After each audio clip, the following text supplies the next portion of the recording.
So we were doing Ezekiel 47 last week.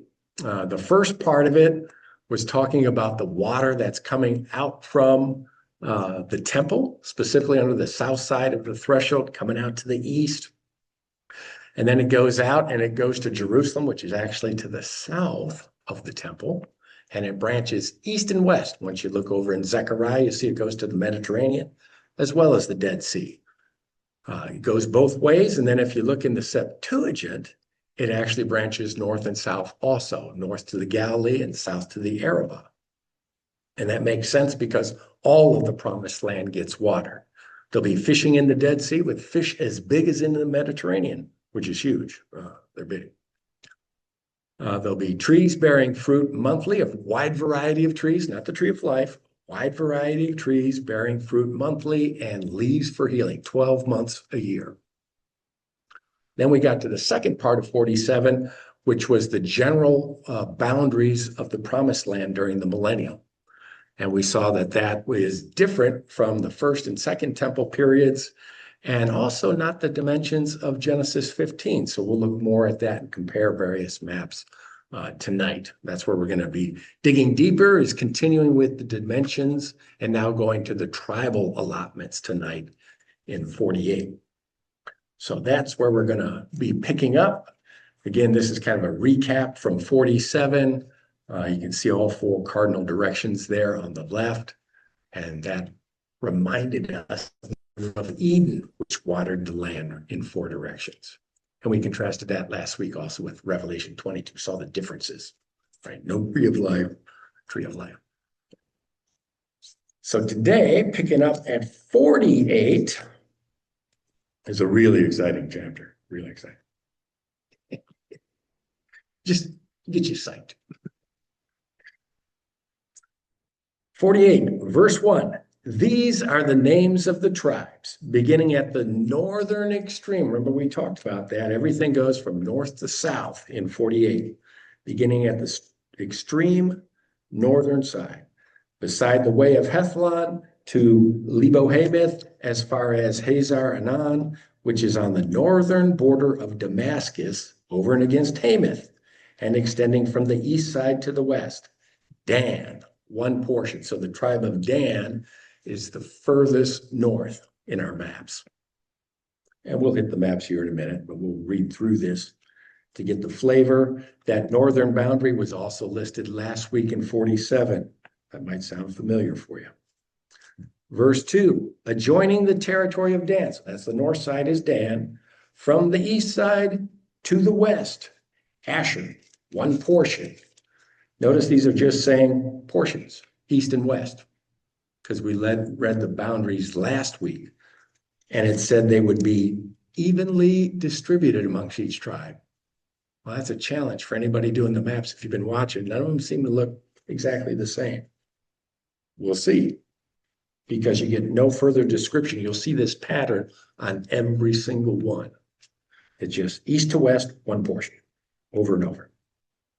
So adjoining Dan, from the east side to the west, Asher, one portion. 3, adjoining the territory of Asher, again, north to south. From the east side to the west, Naphtali, one portion. Adjoining the territory of Naphtali, from the east side to the west, Manasseh, one portion. Adjoining the territory of Manasseh, from the east side to the west, Ephraim, one portion. You getting the rhythm? Very consistent. Adjoining the territory of Ephraim, from the east side to the west, Reuben, one portion. Adjoining the territory of Reuben, from the east side to the west, Judah, one portion. Okay, north to south. Now we're going to get to that center section. But how many tribes was that so far? We just ran off there. Let's see, Dan, Asher, Naphtali, Manasseh, Ephraim, Reuben, Judah. 7. Then we're going to get to the holy district that's going to be in between them. You'd think it would be 6 to 6, wouldn't it? It would be 6 and 6. No, 7 and 5. And then the holy portion makes 13. There you go. It's a baker's dozen. So we'll keep pressing before we get to the maps. You see how exciting this is, right? That's the whole chapter's like this. So here we go. Verses 8 through 12. Adjoining the territory of Judah, that's the north side, from the east side to the west shall be the portion which you shall set apart, 25,000 cubits in breadth and in length equal to one of the tribal portions from the east side to the west, with the sanctuary in the midst of it. Okay, so east to west, it's all the way from the Mediterranean Sea to wherever the ones are going, right? The Jordan River, wherever it's going, to the east, as far as east is, wherever it happens to be, all the way east.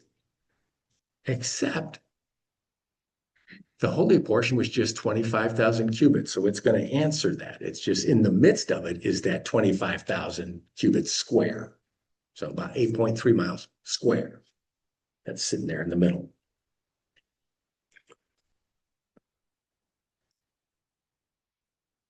The portion that you shall set apart for the Lord shall be 25,000 cubits in length and 20,000 in breadth. Remember, he splits the first 20 and it goes 10 and 10 to Zadok, the Levites, and then there's 5,000 for the city. You're going to see that again. We've done that in previous chapters. Here we go again. Verse 10. These shall be the allotments of the holy portion. The priest shall have an allotment measuring 25,000 cubits on the northern side, 10,000 cubits on the west, 10,000 in breadth on the eastern side, 25,000 in length. So you see the square, right? 25, 25, 10, 10. With the sanctuary of the Lord in the midst of it, right? This is the priest of Zadok, as you see there in verse 11. This shall be for the consecrated priests, the sons of Zadok, who kept my charge, who did not go astray when the people of Israel went astray, as the Levites did. Remember, that's why he divides these two. And it shall belong to them as a special portion from the holy portion of the land, a most holy place, adjoining the territory of the Levites. And alongside the territory of the priests, the Levites shall have an allotment. This is going to be a mirror image, 25,000 cubits in length, 10,000 in breadth. The whole length shall be 25,000 by 20,000, just like we started, right? Just divided that part in half. They shall not sell or exchange any of it. They shall not alienate this choice portion of the land, for it is holy to the Lord. Other tribes can do that, right? And then in the Jubilee, you get the land back. Not this. They can't do anything. Technically, it's not theirs. Their tribe doesn't get land, but this is where they're at because it's the Lord's. Verse 15. The remainder, 5,000 cubits in breadth and 25,000 in length, shall be for common use for the city, for dwellings and for open country. Remember, we talked about that previously when we went through what's the city and the areas outside the city. This is a redo. In the midst of it shall be the city. And we saw that the city's smaller. And that's repeated again here in verse 16. And these shall be its measurements. The north side, 4,500 cubits. The south side, 4,500. The east side, 4,500. And the west side, 4,500. But Steve, that's not 5,000 because you got this other bit around it for growing, for open land. Verse 17. And the city shall have open land on the north, 250 cubits, on the south, 250, on the east, 250, on the west, 250. So if you put those together, that's 500 each direction, total 5,000 square. Verse 18, the remainder of the length alongside the holy portion shall be 10,000 cubits to the east, 10,000 to the west, and it shall be alongside the holy portion. Its produce shall be food for the workers of the city. Workers are in the city. Well, who are the workers? Let's see, 19, and the workers of the city from all the tribes of Israel shall till it. The whole portion that you shall set apart shall be 25,000 cubits square. Add it all together, it is in fact 25,000 square. That is the holy portion together with the property of the city. Okay, let's hold up there. A lot going on. 4,500 cubits, what is that? Oh, okay, 7,875 feet, about 8,000 feet. Doesn't sound that huge. Workers of the city. We also read that there were foreign workers, did we not, in 47? In fact, foreigners some get absorbed into the tribe if their heart circumcised. But there's also foreigners who don't have their heart circumcised. They cannot go in the temple. Yet, they're going to be there. Remember, they're going to build the wall. We cross-referenced. They're going to build the walls of the city. They're going to be employed. They're workers. I don't know if they're allowed in the holy portion at all. See, that's a question mark. But they are definitely building, when we cross-referenced Isaiah, within the overall promised land. They're working, as well as they have to present themselves before the Lord, right? We cross-reference that too. They do have to come, at least on the Feast of Tabernacles, they must present themselves, or a representative of the family. But it is interesting, who's living there? Or is it for feast week use? Remember, the city's still got all this other land outside it. The prince has lots of land, but all these people have to come for the feast. Well, it's not a one-day thing. How long is the Feast of Tabernacles? How long was that? 7 days, right? 7 days. Same with Passover, 7 days. And they're supposed to, if you understand how Jerusalem swelled in Old Testament times or at the time of Christ, it would swell on those feast days because they'd be there the whole week, right? And for tabernacles, you have to build a temporary shelter. If you live there, you have to go outside. And they still do that today. You'll see them make stuff in the backyard or on the balcony of an apartment, and they live on the balcony. And they still do that to this day. It's crazy, but they do it. So people going to this feast still have to be there for that week. That's going to be wild. How's that going to work? I have no idea. But we are all going to see it. We're going to see it live. So maybe it's for the overflow of feasts is part of what this is. I do not know. But those are possibilities.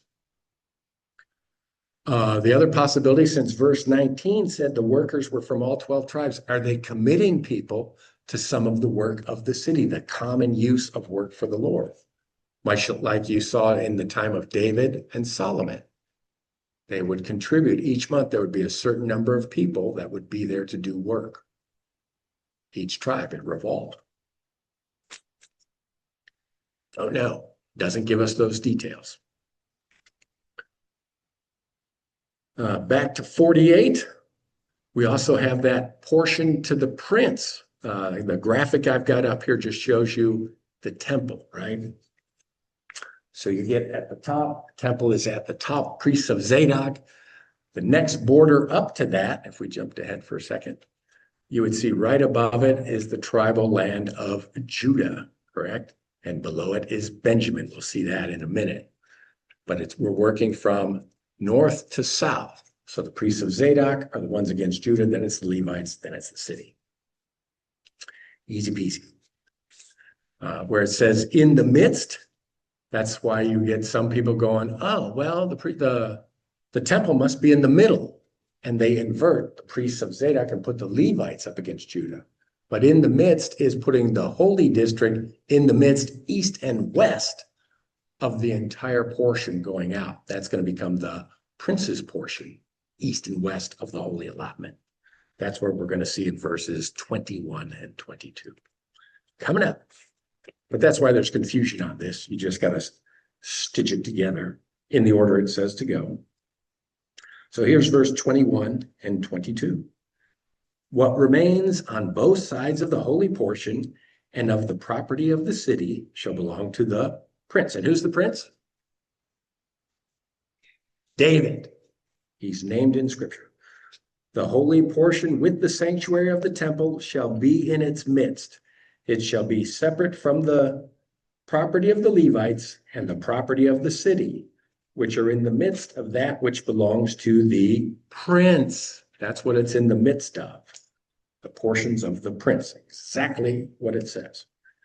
The portion of the prince shall lie between the territory of Judah and the territory of Benjamin, which is the one that's going to be south. We'll pick that up here in a second. So what's that look like? I put 2 up here because there isn't a map that's the same on this, because we don't know where all the cities are. It says equal portion. How do you make an equal portion out of what you see up there? Oh, forgot my pointer.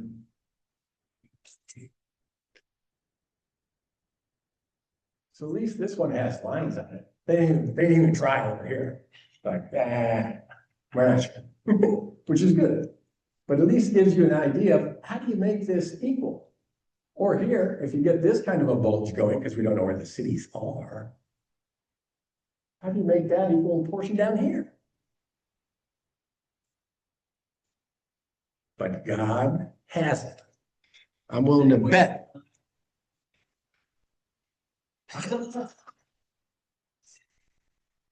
We have equal portion, but some is not up for. It's an optical illusion, I'm sure.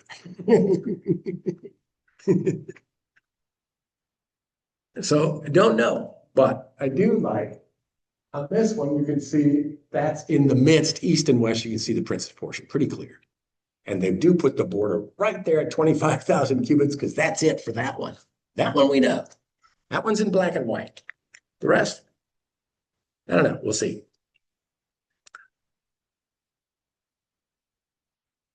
So let's continue on. Chapter 48, verses 23 to 29. Now we'll see the south side. Basically, you're going to see the exact same repetition.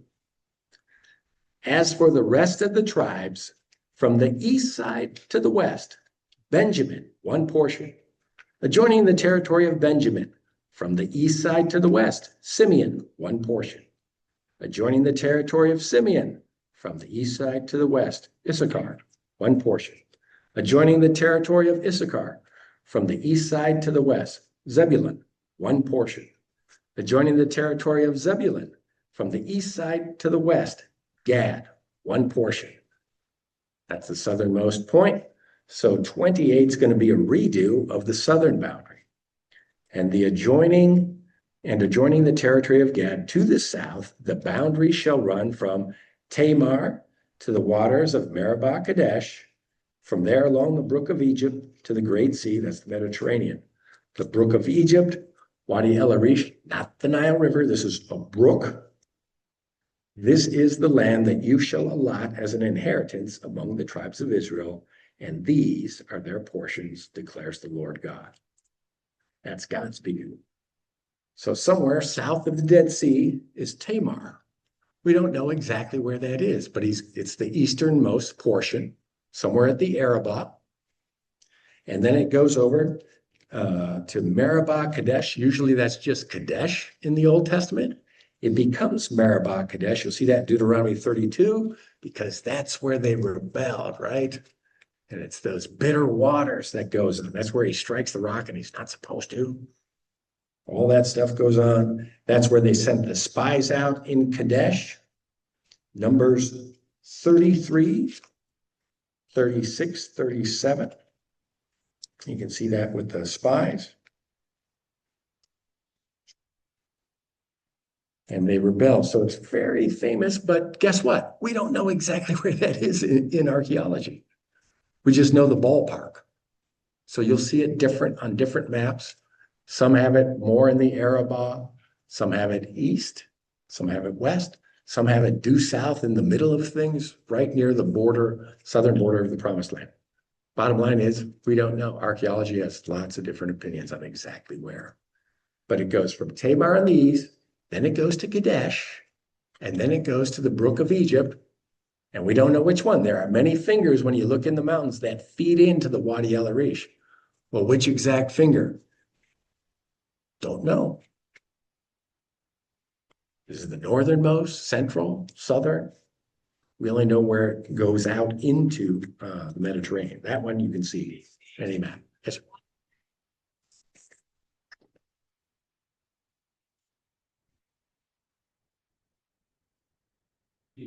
It's laid out, just on, right? Because these equal portions are bizarre to us now just because of Current geography. And it's all going to change. Yes, it is. Yeah. Well, same with Jerusalem. We're like, we confuse Jerusalem, but it's like, no, Jerusalem's going to be moving, the city, not God's temple. Mount Zion's Mount Zion. Yeah, Brian.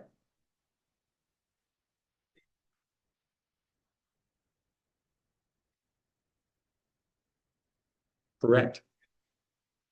That's what he says.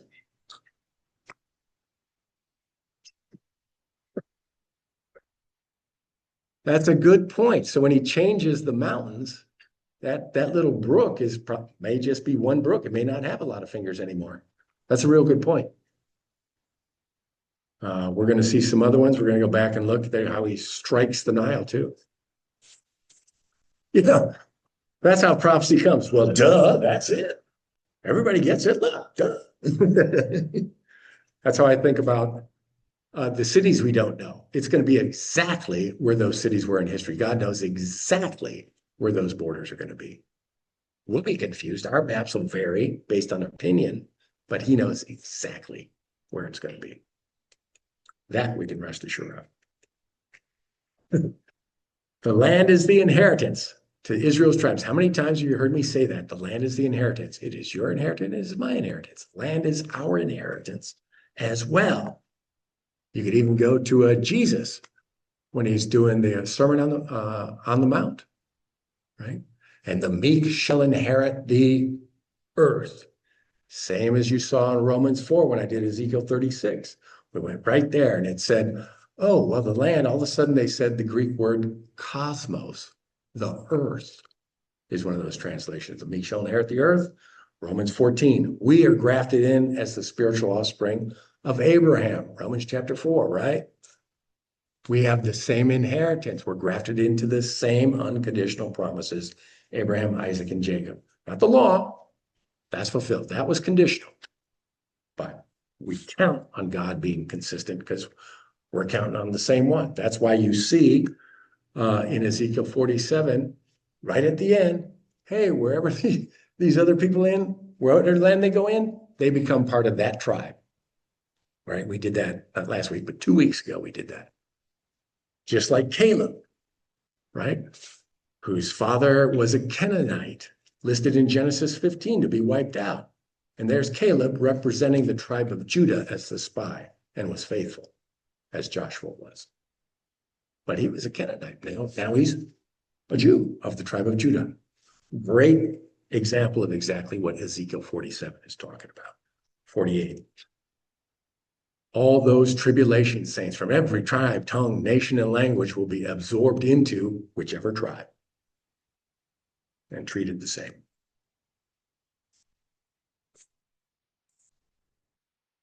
Back to Ezekiel 48, and then we'll start some cross-referencing.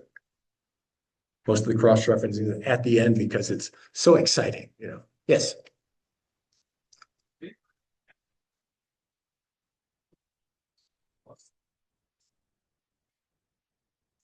We'll get to that. In fact, this slide will help to answer that. Hold that thought because I've got it highlighted in yellow for you.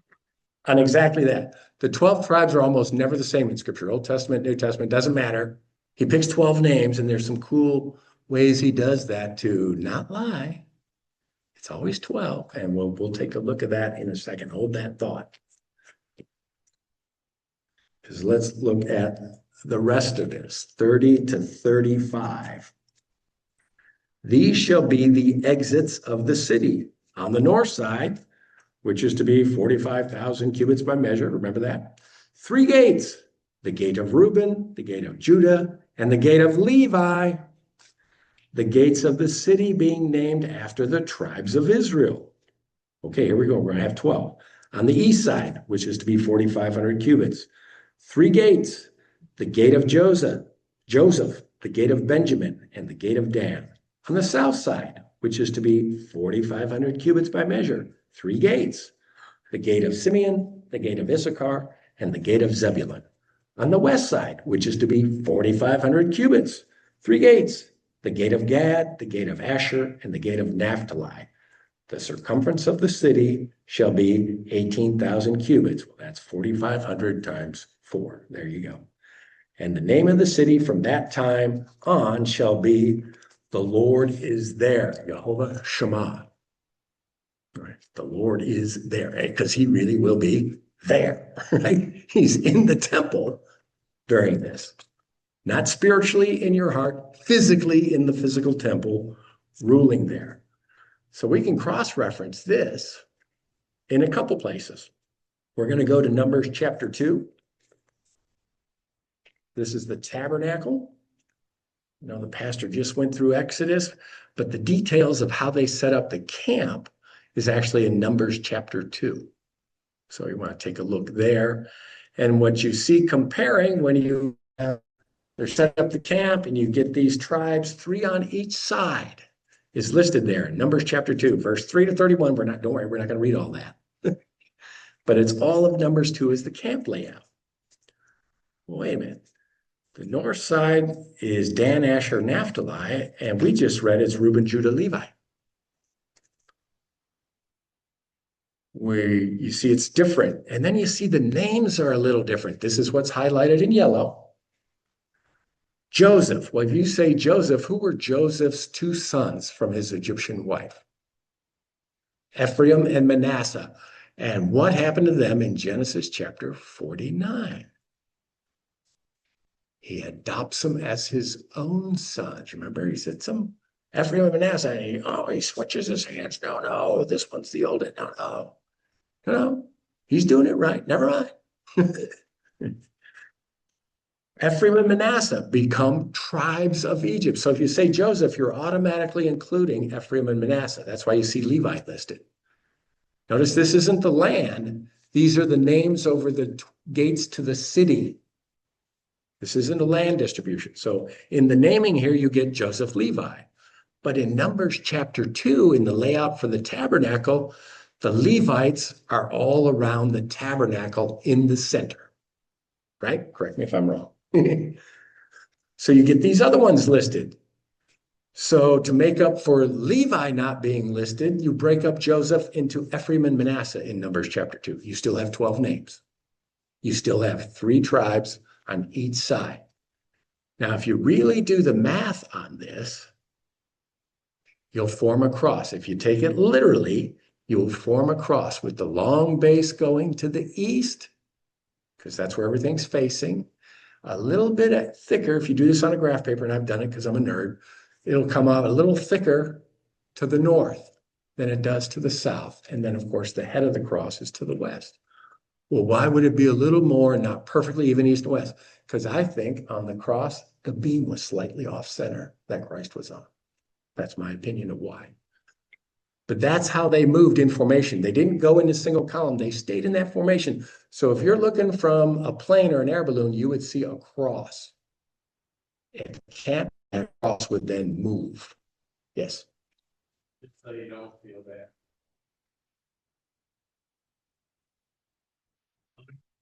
And I'm telling the truth, right? You graphed it out proportionally? Okay. The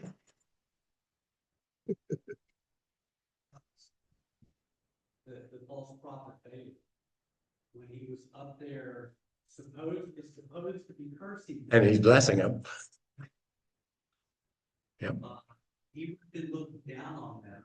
Hmm. And it's very probable he would have seen that shape of that cross. Yeah, from a surrounding mountain, that's true. You would get that perspective. Now, some people think, well, they're going to take a military formation because it makes sense. If you're doing exactly what God says, it's a cross.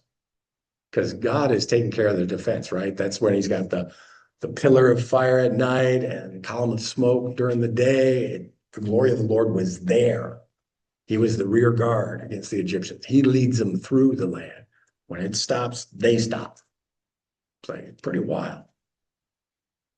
So that explains your 12 tribe number. Did that help? Okay.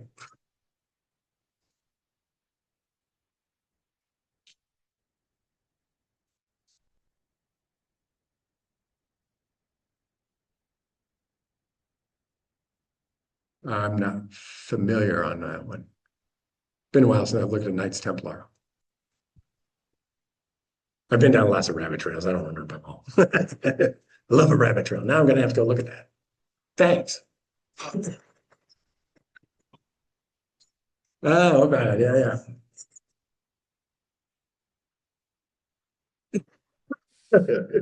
There you go. Diverting. And then we could also look at Revelation 21, right? Because we have the New Jerusalem.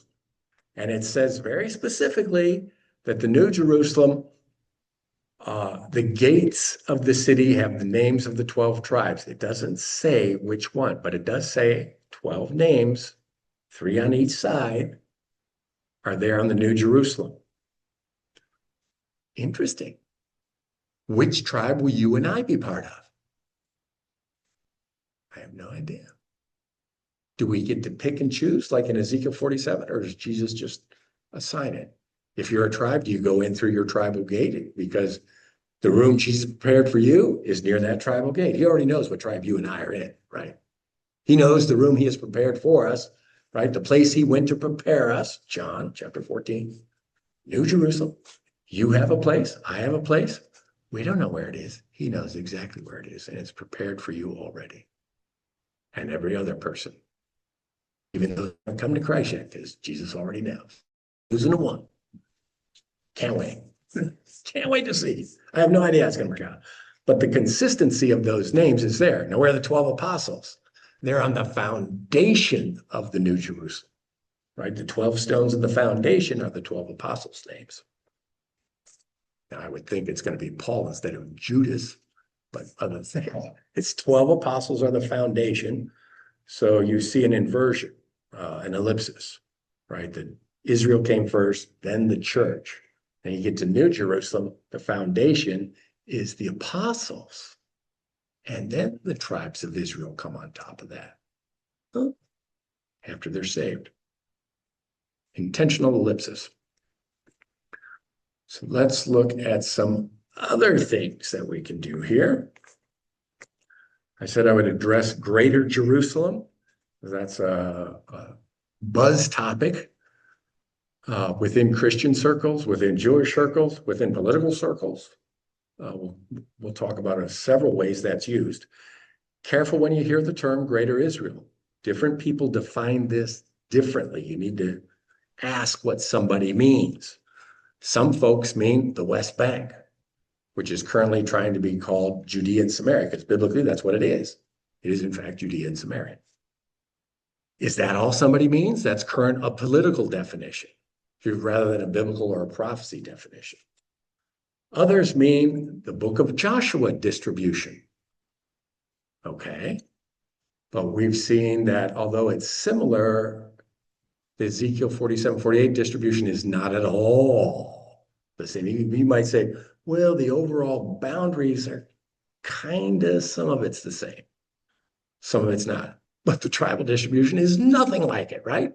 Look at any map. It doesn't go nice and even from north to south.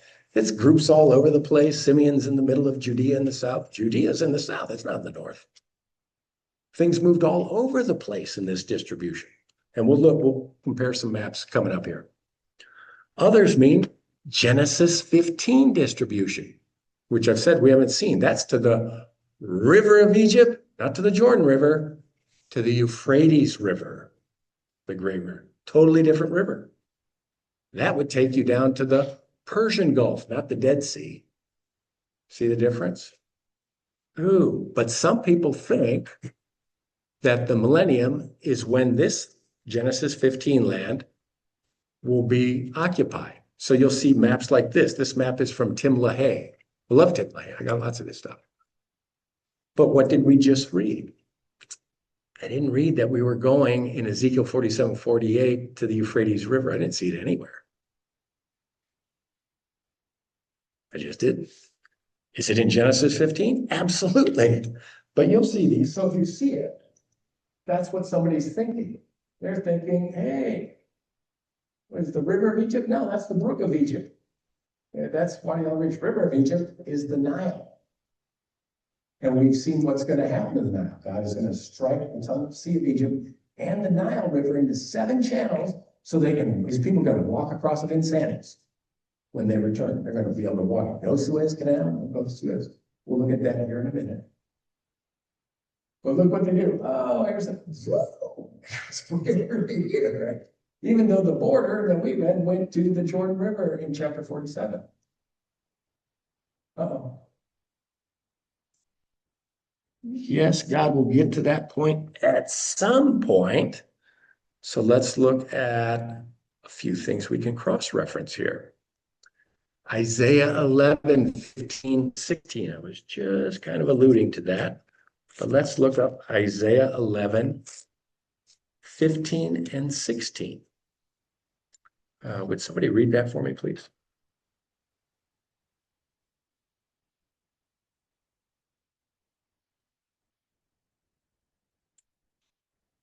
Isaiah 11, verse 15 and 16.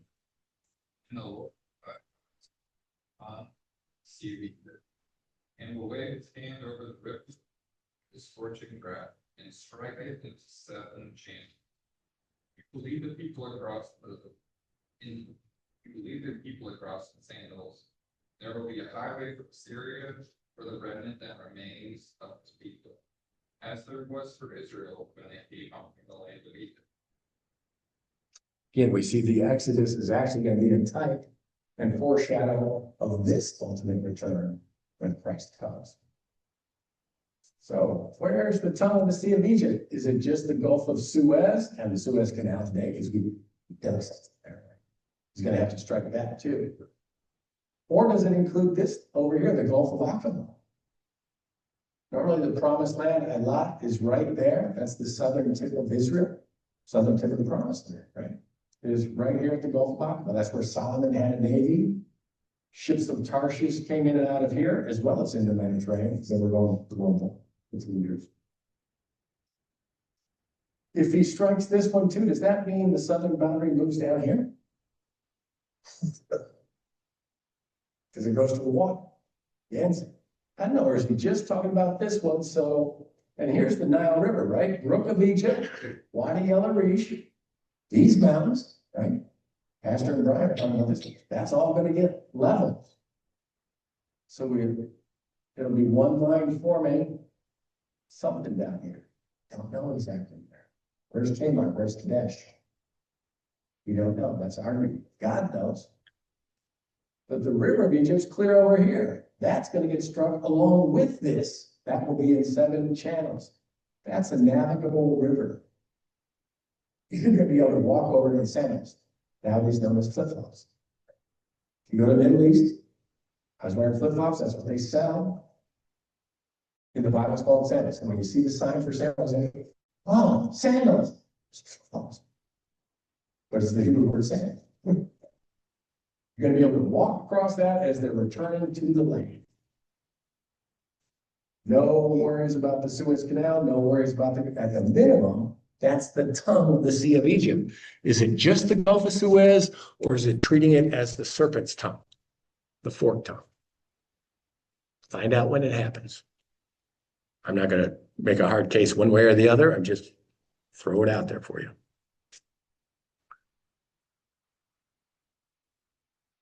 We're talking about Kadesh. So if you're in, let's see, I've got my notes on this one. You're in Kadesh at Numbers 33, 36, 37. We could turn to that one real quick. Numbers 33, 36, 37.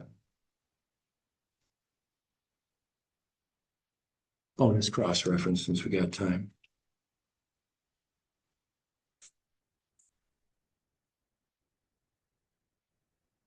Anybody got that? Numbers 33, 36, 37. Yeah.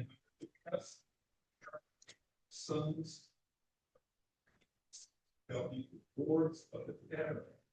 Numbers 33? Yeah. Numbers 33, 36, and 37. Everybody got that? they set out from Ezion River, Yep. then that's Kadesh. They set out from Kadesh and camped in Mount Seir, as the land peace.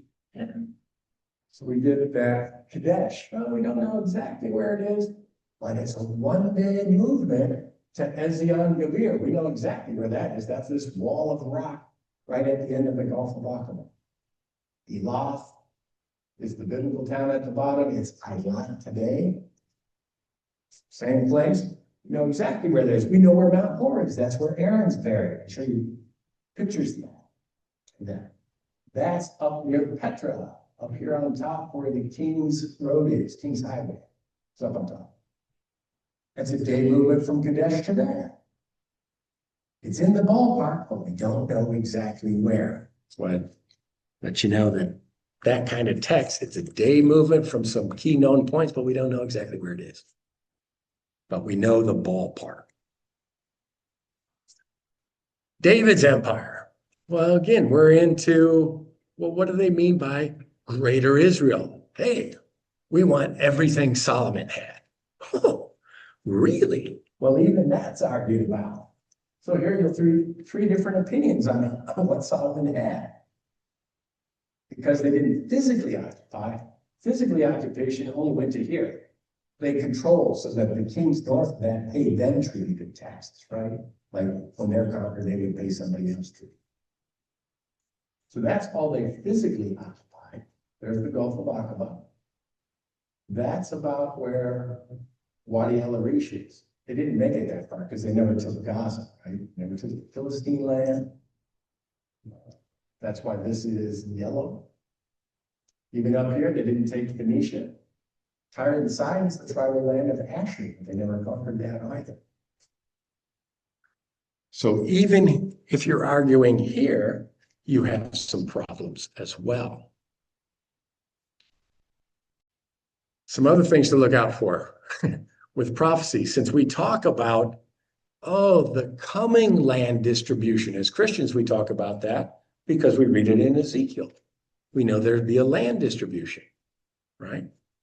But that gets taken over in what's called PSYOPs or information operations and campaigns. Did anybody see that patch come up? It was on the internet about a year ago. I had a guy, a Christian, who was like, have you seen, because he's anti-Israel. He was all saying, have you seen this? I'm like, yeah, I saw that. They're in the military in the world that lets you put whatever flag you want on your uniform. Doesn't happen. And I said, well, who posted it? What's the source? I can't find it. Is it in the news anywhere? Give me a news source. No. This is a psychological operation of whip up and make angry, yes, the Muslims. That's the whole point. Greater Israel in a soldier uniform. No soldier's face, because you'd be able to track down who the soldier is. It's bogus. You can see it over here. This one was hilarious. I looked at this one, I'm like, wow. I drew the orange line on there, okay? I did that. Because that would be about the Tim LaHaye, right? You see variations of this to the southern tip. So there, whoever did this took this from prophecy folks from the church. But then they did something else. The great kingdom of Israel. Hey, is that the Israeli flag? Anybody know? Does that look right? No, it's not right. Guess what? Somebody who is from Europe did this. Because they wrote the Hebrew backwards. They wrote it left to right. Hebrew is left to right. I get reading something like, that doesn't say anywhere. It doesn't say great kingdom of Israel. Because I'm trying to read it right to left. And then I realized what they did. They wrote the Hebrew backwards. Oh, I know. So somebody who speaks a Romance language wrote that. Again, total psyops here. And I love some of the stuff they put in here, because I'm a military guy, so I love seeing this stuff. I'm like, makes me laugh. Unfortunately, people believe it. So if you look on the corner, they've got some other names down here. It's hilarious. Some of the names they put on this, the Kurds are in there too. So this is also for the Kurds. Are the Kurds anything to do biblically with Trump? No, it's current politics. What were we just trying to do? Arm the Kurds for Iran. And Erdogan goes nuts, right? And it's like, yeah, because they're always, even though they're Muslim, they're Sunni, everyone tries to kill them, whether it's the Turks, the Iraqis, the Syrians, the Iranians, because they don't have a land, but they're a national people. And everybody fights them. So they're fighting for their life in all those countries. So again, that's somebody just trying to stir the pot and get Muslims fired up. It could even be posted by somebody who's Muslim, except in this case, no, because Arabic's right to left. Also, so this one, you know, somebody in Europe did it for America. So they wrote patterns, right? I give those as examples to you to beware of what you see on the internet. There's all kinds of psychological operation going on. What's the target? Who's doing what? It's not all prophecy. So careful what you're looking at. But some can sound logical, some can have a biblical basis. We're not arguing that. A good lie always has some truth in it, right? Always. But what did the word of God say in Ezekiel 47 and 48? It didn't say the greater Israel part, did it?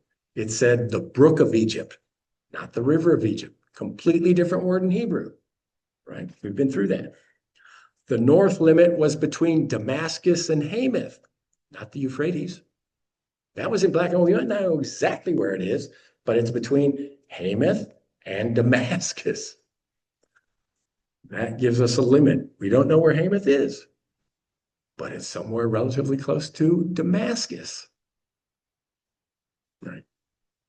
The east limit was between Damascus and Haran, not the Euphrates. And the Jordan River was stated, which goes into the Dead Sea, called the Eastern Sea. We know it's the Dead Sea because we were cross-referencing. The whole point was the fish were going to be alive in the Dead Sea. You go fishing. You can go fishing in the Persian Gulf. That's not a problem. The Dead Sea, it's dead. And then the southern part of the Dead Sea would remain salt marshes. And I showed you those maps where it's already different, where it's easy to see the salt marshes are distinct from the Dead Sea, even today, right now. So I gave you aerial footage shots of that. Many cities are in dispute, but not the general area region. We know the ballpark. Okay. Revelation 22 uses the river from the throne, not a trickle. Some people try and conflate Revelation 22 and Ezekiel 47. That would be your millennial folks, of course. Revelation 21:16 says the New Jerusalem is 12,000 stadia cubed, right? 1,400 cubic miles. 1,400 miles? We're going to take a look on what that means here on a map here in a second. But the eternal state in the New Jerusalem on the new earth in the new heaven is the most likely time when 100% of that Genesis 15 promise will be fulfilled. Because it's also fulfilled forever, right? Not just for the 1,000 years, forever. So let's look at some of what that means. From the river of Egypt to the great river of the Euphrates. That's clear over here. Goes from Turkey through Syria, through Iraq, down to the Persian Gulf. River of Egypt's over here. But the Wadi El-Arid, the brook of Egypt's over here. The black is the current borders of Israel. But the green, along with this line of black, is the general outline of Ezekiel 47's boundaries, 48. Again, it's ballpark. We don't know the exact, but that's ballpark. You can move this a little bit, whichever way, north, south, east, west. You're not getting over here or out there, right? It's not even close. Not even close. So I give that to you for descriptors. The other is mileage. Is that on the next one? Oh, 2 more slides and I'll give you the mileage. So we start looking at what does 1,400 miles look like on the ground over there? That's coming up.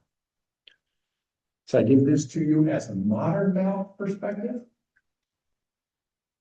It's more clear to see the West Bank, which is Judea and Samaria. I think that's what that is. Eilat, Gulf of Aqaba. Right now, the border's at the Rafah Gate, but they don't own all the Gaza Strip. Same as Judges chapter 2. In fact, I would go back there to Judges 2. Let's take a look at Judges chapter 1, verse 19.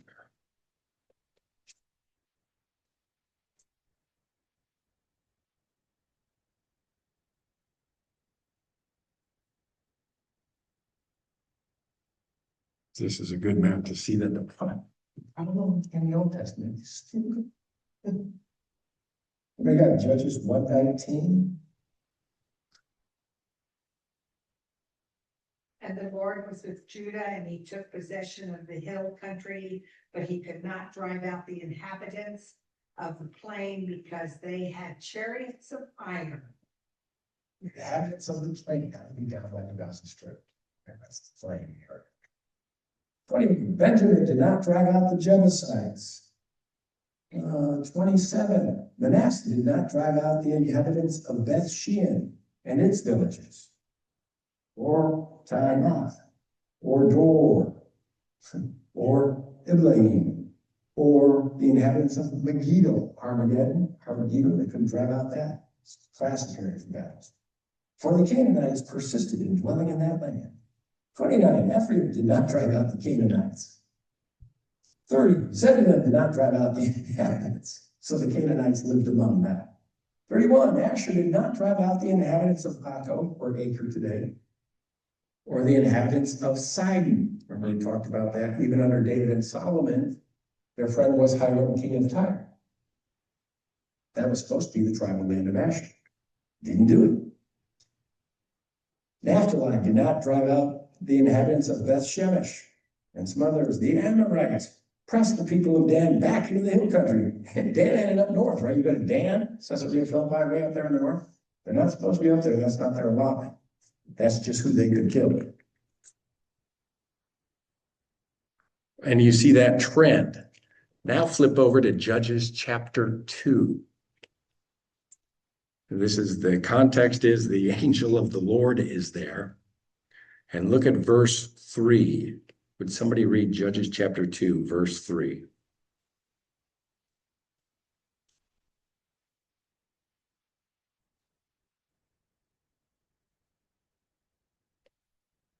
So now I say, I will not drive them out before you, but they shall become thorns in your sides, and their gods shall be a snare to you. They're gods, and I'm not driving them out anymore. Well, they didn't quite make it. And now it's a problem throughout. You see that as we go through all the different things of the statue of Daniel chapter 2, right? Babylon, right? And then you go to the Persian Empire, and then the Greek, and then the Roman. And it keeps going till today, the exact same problems. You get in 3, you get 2 sides to this. It's the people are a problem, but also who else? And their gods are a snare to you. So remember before we did Ezekiel 38, 39, we're talking about Gog. And what is that, a person, or is that like a prince of Persia, the angelic side? So make sure you hit that. We looked at Gog is a person, but he's there before the tribulation, or we think it's before the tribulation anyway, definitely before Christ comes. But he's also, we looked at it in Revelation 20, at the end of the millennium, Gog is going to pop up. So I don't remember if I went through the Septuagint when I covered that. I think I missed it. But Gog appears twice more in the Septuagint compared to our Bible. One is in Numbers 24:7. Our Bible says God's throne will be higher than that of King Agag. Well, in the Septuagint, it's higher than King Gog. If you remember, Satan wants to make his throne as high as God's in the north, right? So that kind of makes it sound like, wow, maybe it's Satan. But then you go to Amos 7:1, which is a real strange verse, whether you look in the Septuagint or in our Bible. It's just like, what is that talking about? But the locusts have a king. Well, they also have a king in Revelation chapter 9. There, it's Apollyon or Abaddon. But in the Septuagint, the king is named in Amos 7:1. Gog. That equates it with somebody high up, like Apollyon, in the angelic order. Not necessarily Satan, but either way, you're looking at that element of things. So the king of the locusts in Amos 7:1 is named King Gog. There you go. I get the Septuagint too. But both are, as I often say, God is dealing with both rebellions simultaneously. The rebellion of Satan and his angels and human rebellion. He's doing it all at the same time, and it's tied to the land. The gods of the land as well as the people of the land. And they're going to be out of there when Christ comes. But not until. Try as they might. We know they're going to give peace here at some point. Okay, that's going to happen.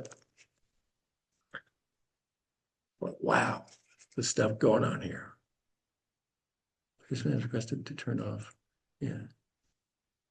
Transcription. I'm not sure what that is.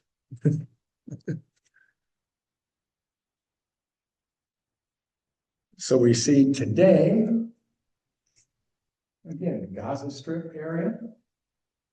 Does everybody know how you say Palestinian in Arabic? Philistine. Philistine. They've taken the namesake. DNA doesn't matter. By a namesake, they're standing back up. It's super interesting to watch that same animosity is rearing its head by name. Okay. God's too. Scale reference. Here you go. The Nile to the Euphrates, delta to delta, is under 1,000 miles. It's almost 1,000 miles. How big was the New Jerusalem? 1,400 miles. Now, if we go north-south, from the Gulf of Aqaba, the southern city, right, Eilat, all the way to Donetsk, Ukraine, is only 1,265 miles, the north end of the Black Sea. Wow. So from here, so the edge of the Black Sea right there, where there? You're well into Russia or Ukraine to get to 1,400 miles. Yeah. Or they could be moving down, but I'm just trying to get perspective for you. From here to here is about 1,000 miles.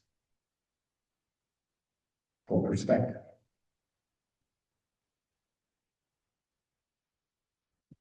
Wow. The Nile River, however, is over 4,000 miles long. So if it's from the Nile, well, where on the Nile?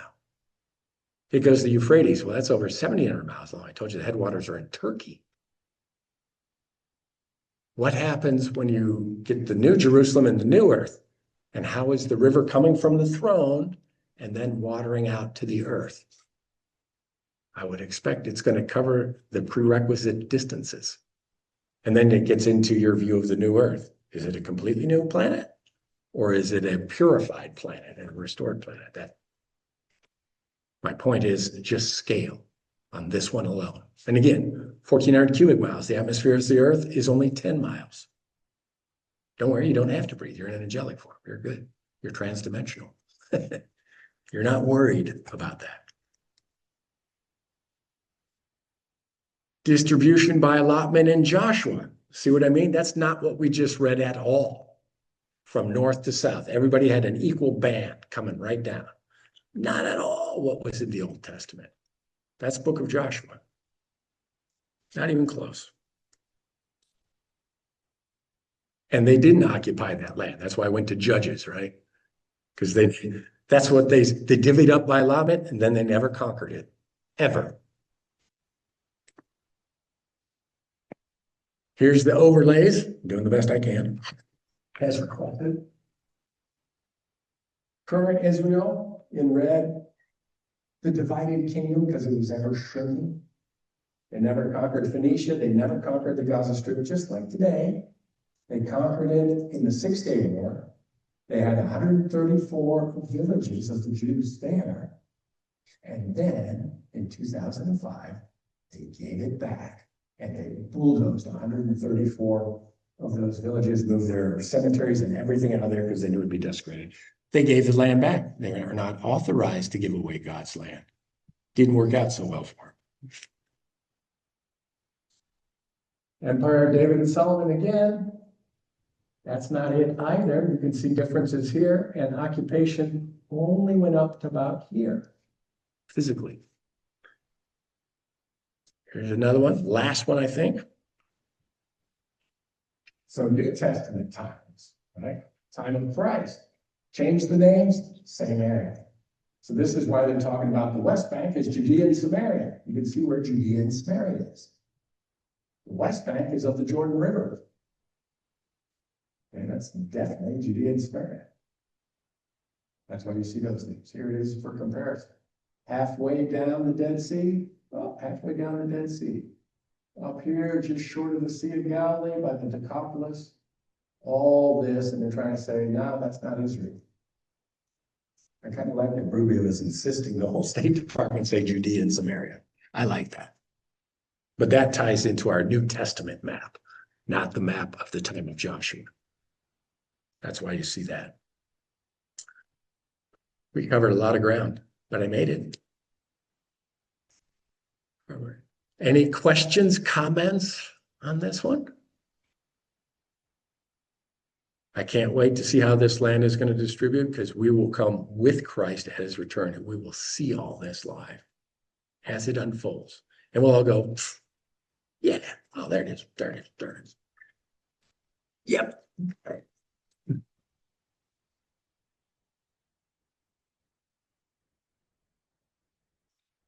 Yeah.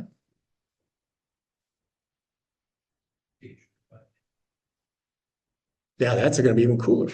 But the New Jerusalem is already in heaven. It's there. When he does the new heaven and new earth, the New Jerusalem comes two-dimensionally, opens up and comes to the new earth. So it's there. When we go, he has already prepared a place for us. It's done. Can't wait. It's not like we have to stand around with no seating area. We're stuck. Yeah, permits. Exactly. Red tape. Can't wait. Gonna be awesome. Shall we announce what's going on next week? Okay, we're gonna do Ephesians, correct? Book of Ephesians starting next week. You got the first one? Okay, he's got the first intro next week. Book of Ephesians, switching over to the New Testament. That'll be a change of pace, right? 48 chapters we just went through. Next, Isaiah. Just kidding. Any other comments, questions? It's been good, yeah. Keep your eye on the land. It is still in play. Big time. Big time. Let's pray. Father, thank you for your word, the hope that it gives us. All your promises there in black and white. And so much prophecy fulfilled that gives us the surety of your word, Lord. Help us to share our excitement at what's coming and the conviction by knowing what you have already done, the things you have done. Help us to declare those, Lord. Most of all, what you have done on the cross of Christ, the opportunity for eternal life and all your blessings, Lord. At your expense. It's a free gift. Help us to share that, Lord. So I lift up this Saturday evangelism, getting out there and doing it, Lord. Help us to do that with our neighbors in this community. Help us do it effectively through your spirit, not our words, your words, Lord. In Jesus' name, amen.